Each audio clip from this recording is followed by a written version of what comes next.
Kami interupsi Kompas Petang dengan breaking news. Saya Tifa Solesa. Redaksi Kompas TV menerima informasi penyanyi senior Titiek Puspa tutup usia hari ini 10 April 2025.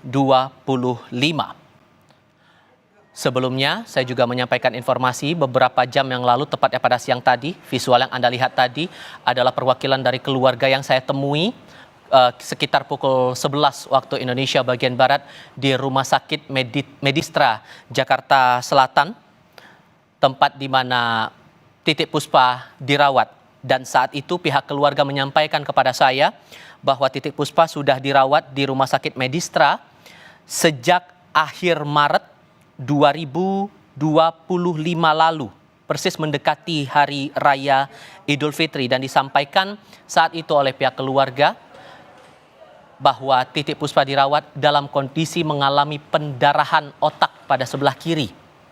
Sudah dilakukan tindakan operasi oleh pihak medis di Rumah Sakit Medistra, Jakarta Selatan, dan saat itu dilaporkan bahwa Titiek sudah dibawa atau dipindahkan ke kamar rawat inap biasa dan masih dalam pantauan tim medis pada saat itu. Dan belum lama ini, redaksi Kompas TV menerima informasi terbaru bahwa Titiek Puspa meninggal dunia dan dilaporkan pada